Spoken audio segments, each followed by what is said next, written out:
10월 마지막 주 다나와 알짜 뉴스입니다. 먼저 마이크로소프트의 윈도우 7 공개 소식과 환율 급등으로 인한 소프트웨어 가격 인상 등 PC 분야 주요 소식을 정소라 기자가 전해드립니다. 환율 상승으로 인한 IT 업계의 주름이 갈수록 깊어져 가고 있습니다. 외산 소프트웨어 판매 업체들이 가격 상승으로 큰 고초를 겪고 있습니다. 마이크로소프트와 어도비, 오라클 등 굴지의 기업들이 큰 폭으로 가격을 인상함에 따라 이를 판매하는 판매상들이 곤란한 처지에 놓이게 된 것입니다. 또한 중소모니터 업체 BTC 정보통신도 패널 가격 상승으로 몸살을 앓고 있습니다. 일부 모니터 생산 라인의 가동을 중단하고 일부는 다른 업체에 임대해주는 등 위기 극복을 위한 다양한 자구책을 강구하고 있습니다. 그런가 하면 휴대폰 업계에도 비상이 걸렸습니다. 출시 예정이던 노키아 휴대폰이 가격 상승으로 난항을 겪고 있는가 하면 애플의 아이폰도 수입을 장담할 수 없게 되는 등 환율로 인한 업계들의 고민이 커지고 있습니다. 주머니 사정이 어려울수록 소비자들은 개성 있는 외형과 다양한 컬러의 제품을 더 선호하는 것으로 확인됐습니다. 지난 몇 달간의 다나와 판매량을 집계한 결과 노트북은 심플하면서도 세련된 디자인의 제품이 큰 인기를 끌고 있으며 작고 가벼워 휴대성이 좋은 넷북도 연일 화제를 모으고 있습니다. 남성들의 전유물처럼 느껴졌던 외장하드도 고급스러운 디자인으로 무장하면서 여성 유저들에게 좋은 반응을 얻고 있으며 MP3 또한 다양한 캐릭터 상품이 등장해 소비자들의 환영을 받고 있는 것으로 나타났습니다. 마이크로소프트가 지난 28일 비스타에 이은 차기 PC 운영체제로 준비 중인 윈도우 7을 최초로 공개했습니다. 기업용 제품은 2009년 말, 일반용은 2010년 1월 말에 최종 버전을 선보일 예정이며 내년 초에는 공개 베타 버전을 내놓을 예정입니다. 이와 함께 마이크로소프트는 얼마 전 미국 LA에서 열린 PDC 2008에서 클라우드 컴퓨팅 플랫폼을 위한 운영체제 윈도우 웨저에 대해 언급해 화제를 모았습니다. 이 운영체제는 윈도우 비스타나 윈도우 7처럼 데스크톱 환경을 위한 것이 아니라 클라우드 컴퓨팅을 위한 솔루션입니다. 네, 다음 소식입니다. 여러분은 어떤 교통수단을 애용하시나요? 요즘 자전거족들이 늘고 있는 것은 모두가 알고 있는 사실이지만 또 다른 이색 교통수단이 등장해 화제가 되고 있습니다. 김보미 기자입니다. 출근을 하다 보면 각양각색의 자전거들로 등하교는 물론 출퇴근하시는 많은 분들을 볼 수 있는데요.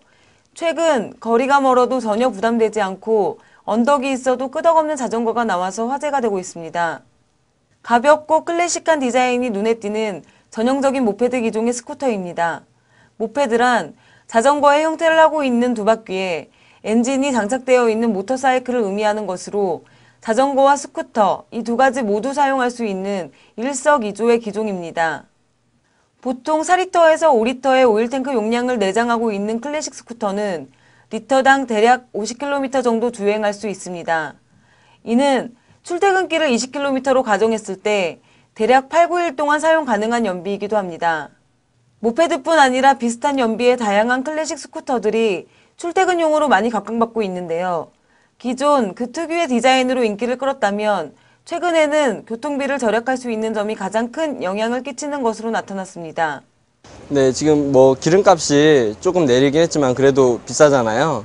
그래서 스쿠터를 타시면 아무래도 주차하기도 쉽고 시간도 많이 절약되기 때문에 스쿠터를 이용해서 많이 출퇴근을 하시는 추세예요.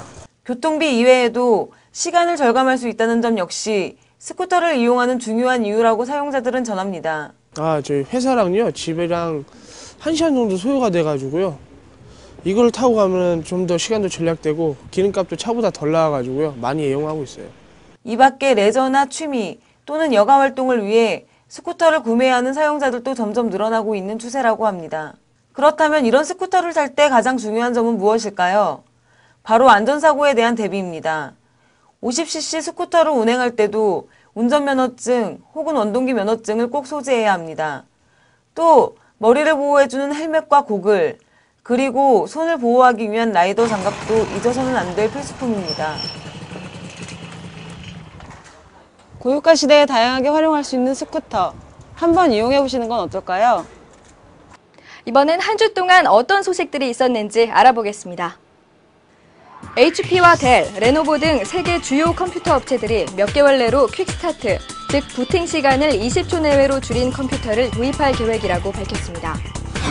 검찰이 공중파 방송의 콘텐츠를 무단으로 전송한 혐의로 인터넷 동영상 업체인 판도라TV 본사에 대한 압수수색을 실시하는 등 방송사와 UCC 업체 간의 갈등이 다시 시작되고 있습니다.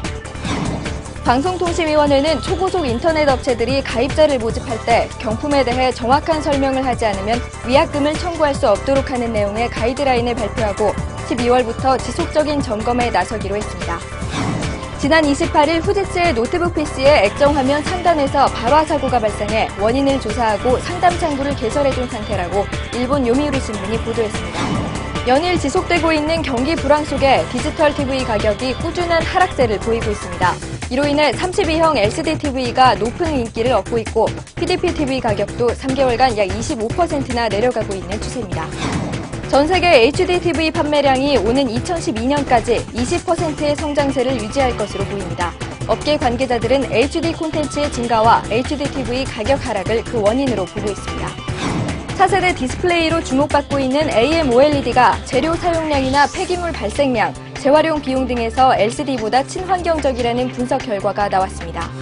한국전자통신연구원은 지난 28일 자동차 앞유리에 내비게이션이 표시되고 백화점 쇼윈도에 상품 정보가 나타나는 것과 같은 투명 스마트 창 핵심 기술을 개발했다고 발표했습니다.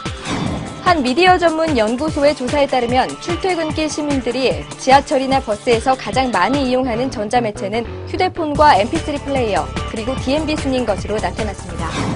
구글의 모바일 운영체제인 안드로이드를 탑재한 스마트폰 G1에서 버퍼 오버플로우라는 치명적인 보안 결함이 발견됐다고 컴퓨터월드가 보도했습니다. 다음 커뮤니케이션과 구글이 오픈 플랫폼에 기반한 위젯 개발을 함께 추진하기로 합의하고 위젯과 가젯 개발 경진대회와 컨퍼런스 등을 공동 주관할 계획이라고 발표했습니다. 엑스박스 360용 3인칭 슈팅 게임 기어스 오브 워 2가 지난 27일 기자간담회에서 게임 제작자에 의해 국내 최초로 공개됐습니다. 현대자동차는 지난 27일 신개념 크로스오버 차량인 i30 CUV 버전의 차명을 i30 CW로 확정했다고 공개했습니다. 이제 정말 쌀쌀하다는 말이 절로 나오는 계절이 왔습니다. 건강하고 즐거운 한 주 보내시기 바랍니다. 이번 주 알짜 뉴스는 여기까지입니다. 저는 다음 주에 다시 인사드리겠습니다.